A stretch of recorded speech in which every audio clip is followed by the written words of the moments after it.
15 से पहले मंत्री थे, सरकार थी, क्यों नहीं सड़क बनता था, क्यों नहीं पुल बनता था? वो सिंडिकेट का उम्मीदवार हो सकता है, कुर्सी का जनता का उम्मीदवार हरगिज नहीं है। कोई गरीब बेचारा दारू पी के घुट पीता है तो वो जेल चला जाता है, और बड़का आदमी अगर है, खूब पैसा वाला है, उसका अगर शराब पीते फोटो अगर सब जगह घूमता है तो उसको टिकट मिल जाता है। केदार जी को इतना बहुमत से जिताए कि लोग यह जान जाए कि टिकट तो सिंडिकेट खरीद सकता है, लेकिन गरीब का वोट कोई नहीं खरीद सकता है। बढ़ जाइए बताओ भाई, हम लोग बहुत दिन से जिनसे जुड़े हुए हैं, वैसे हमारे बसावन भाई यहाँ उपस्थित भारतीय जनता पार्टी के विरोधी दल के मुख्य सचेतक जनक जी, और तरिया से हमारे माननीय विधायक, गांव से हमारे माननीय विधायक पवन यादव जी, विवेक जी, यहाँ उपस्थित रमेश जी, ललिता जी, अमोल जी, रितेश तो मंडल अध्यक्ष हैं, और सभी साथियों, यह चुनाव बिल्कुल आसपास हुआ है, किसी को नहीं मालूम चुनाव होगा, पहला व्यवस्था दिक्कत हुआ और ये चुनाव हो रहा। चुनाव होना था, राजद जीता था 712, लेकिन टिकट का इतना प्रभाव है कि यह टिकट जबरदस्ती एक उसी व्यक्ति को दिया गया जिसको यहाँ पर कोई आदमी देखना पसंद नहीं करता। वो सिंडिकेट का उम्मीदवार हो सकता है, कुर्सी का जनता का उम्मीदवार हरगिज नहीं है, और इसीलिए ये पूरा सेटिंग करके अपना टिकट तो ले आए, लेकिन किसी हाथ में उनको जीत नहीं मिलेगी। मैं आप सबसे अनुरोध करूंगा कि 2015 से पहले कितने घर में राशन जाता था, यह ईमान से सोच करके अपना निर्णय कीजिएगा। क्यों ऐसा था कि उसके पहले सारा राशन बिका जाता था, और 15 के बाद ऐसा क्या हो गया कि हर गरीब को राशन मिलना शुरू हो गया? 15 से पहले मंत्री थे, सरकार थी, क्यों नहीं सड़क बनता था, क्यों नहीं पुल बनता था? 15 के बाद एक साधारण विधायक जो 2 साल तक विरोधी दल में रहा, 3 साल साथ में रहा, उसके समय में क्यों 10 साल से भी ज्यादा सड़क बना, यह सोचने की जरूरत है।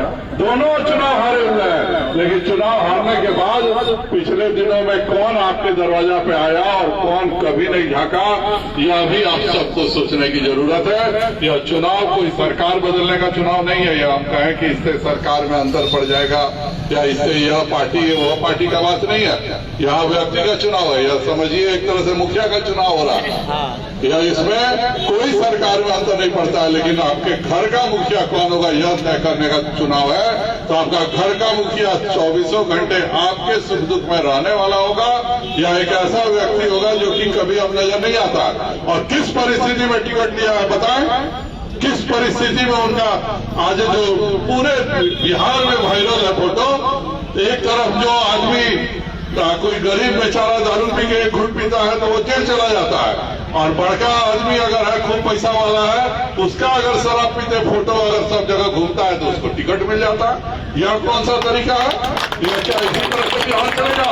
या सब जो लोग माफिया के लोग हैं, माफिया लोगों ने टिकट तो खरीद लिया है, लेकिन आप टिकट खरीद सकते हैं, गरीब का ईमान कोई नहीं खरीद सकता है। गरीब उसी के साथ रहेगा जो उसके सुख दुख में साथ रहता है। 1 नंबर पर केदार गुप्ता जी का चुनाव चिन्ह कमल का फूल है। 3 साल में नरेंद्र मोदी जी ने हर गरीब के घर में मुफ्त राशन देने का काम किया है। हर गरीब के घर में जब नरेंद्र मोदी आए तब यहाँ पे जनरेटर उठा होगा, उसके पहले बिजली का क्या स्थिति था आप लोग सब याद कीजिए। हर घर में शौचालय देने का काम, हर गरीब को घर देने का काम पहला बार हुआ कि शहर में भी हम लोग गरीब को घर देंगे। इसका पूरा मिला करके पैसा अगर कहीं से आता है तो केंद्र सरकार इसके द्वारा आता है।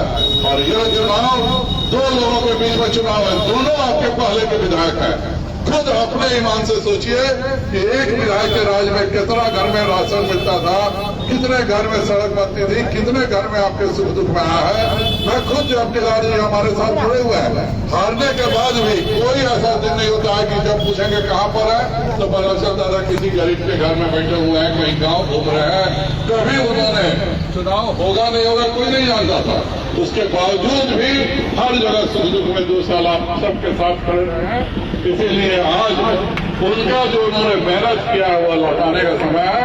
आप सबसे मैं अनुरोध करता हूं कि केदार जी को इतना बहुमत से जिताएं कि लोग यह जान जाए कि टिकट तो सिंडिकेट खरीद सकता है, लेकिन गरीब का वोट कोई नहीं खरीद सकता है। 1 नंबर पर एक नंबर पर केदार गुप्ता जी को बटन दबा के भारी बहुमत से विजयी बनाएंगे। और एक बार जोरदार नारा लगाइए, नरेंद्र मोदी जिंदाबाद, भारतीय जनता पार्टी जिंदाबाद, जिंदाबाद, हमारे 55 भगत भाई जिंदाबाद, अमोद भाई भी जिंदाबाद। दोनों चाहते थे टिकट, लेकिन यह भारतीय जनता पार्टी की खूबसूरती है कि भाई जब तय हो गया तो सब कोई साथ हो गए। और जहां पे बिका है वहां पे आज पूरे पार्टी में विद्रोह है, लोग इस्तीफा दे रहे हैं कि काहे इस तरह के व्यक्ति को फिर से टिकट दिया गया। जब अगर भाजपा राजद लड़ी थी तो क्या हो गया कि राजद का टिकट गोल कर दिया गया? क्या हो गया कि वही पुरंगा आदमी को दिया गया जिसको कोई इस क्षेत्र का आदमी देखने को तैयार नहीं है।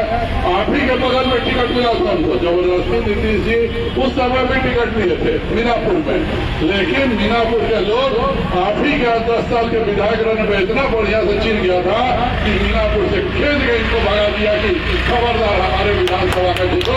आप लोग के 10 साल में जो करतूत किए थे उसके कारण मीनापुर से खेलाए थे। तो यहाँ पर वैसा आदमी नहीं चलेगा, इसका आप सब ध्यान रखेंगे।